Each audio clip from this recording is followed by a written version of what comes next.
I've always prided myself on being an honest man. But recently, I've decided that I would not speak unless I could say the complete truth.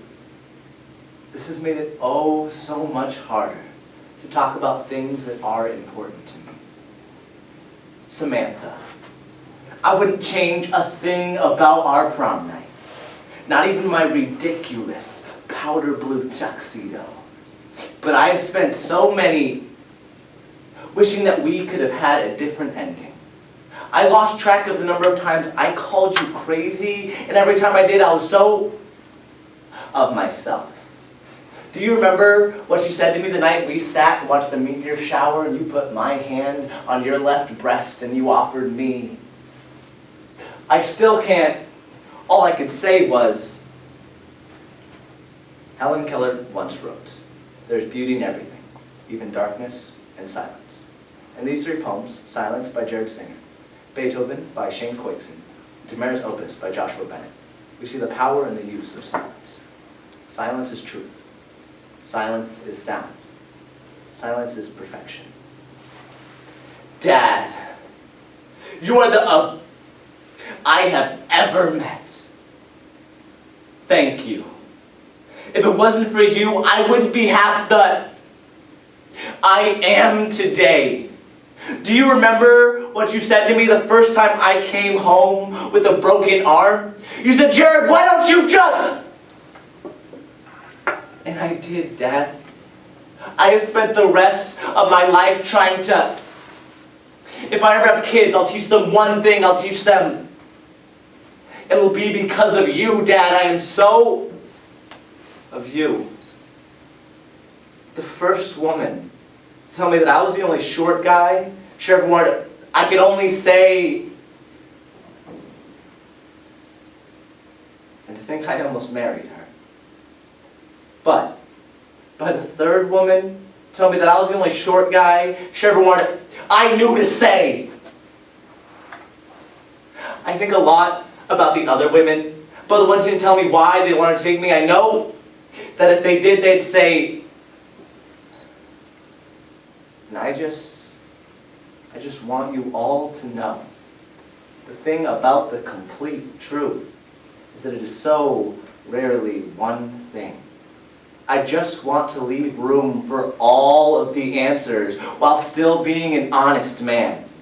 So how come every time I reach for the truth, it... Listen, his father made a habit out of hitting him. See, some men drink, some men yell, some men hit their children. This man did it all because all men want their boys to be geniuses. Beethoven, little boy lived in a house where a name meant nothing, who heard his father's anthem every time he put finger to ivory. It was not good enough. So he played slowly, not good enough. So he played strongly, not good enough. So he played softly, not good enough. And when he could play no more and his fingers cramped up and then a non-rooster tree jumps, it was not good enough.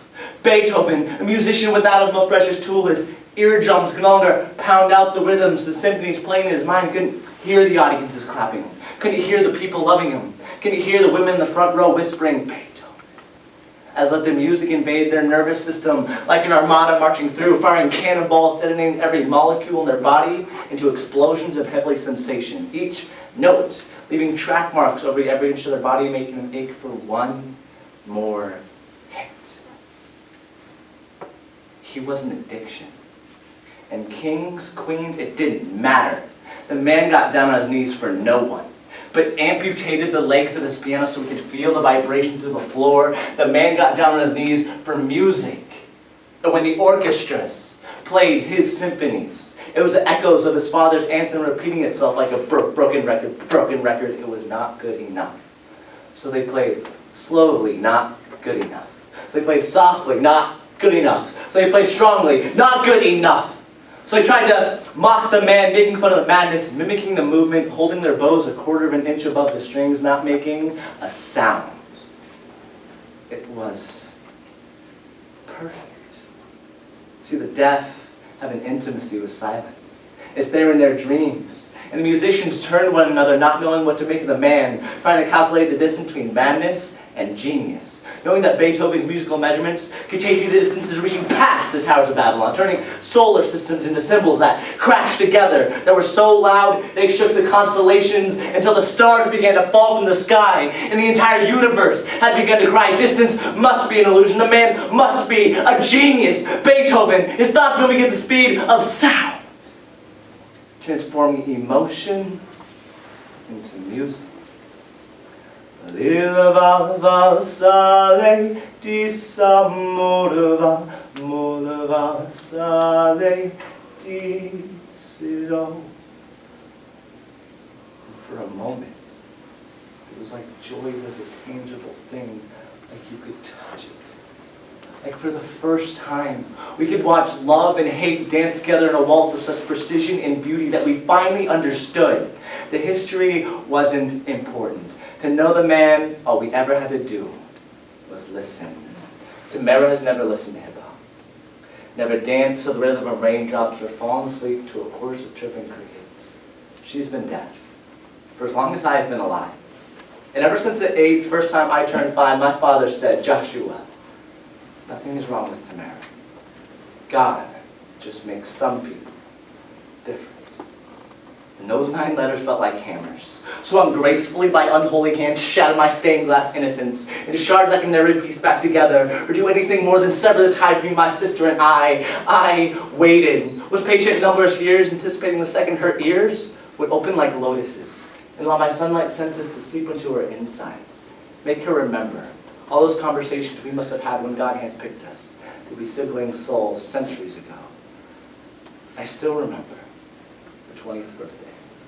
Ready to recall my awestruck 11-year-old eyes as I watched deaf men and women of all ages dance together in unison to the vibrations booming so loud. I imagined angels chastising us for disturbing their worship with such beautiful blasphemy. Until you have seen a deaf girl dance, you know nothing of passion. There was a barricade between us. Never took the time to break down. Never even for a moment thought to pick up a book and look up the sign for sister, for family, for goodbye. I will see you again.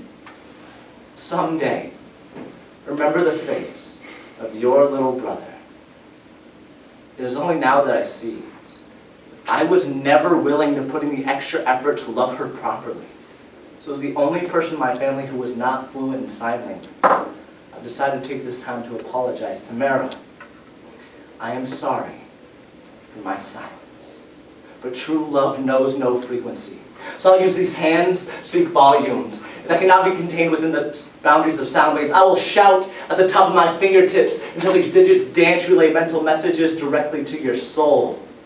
I know there is no poem that can make up for all the time that we have lost, so please, if you can, just listen.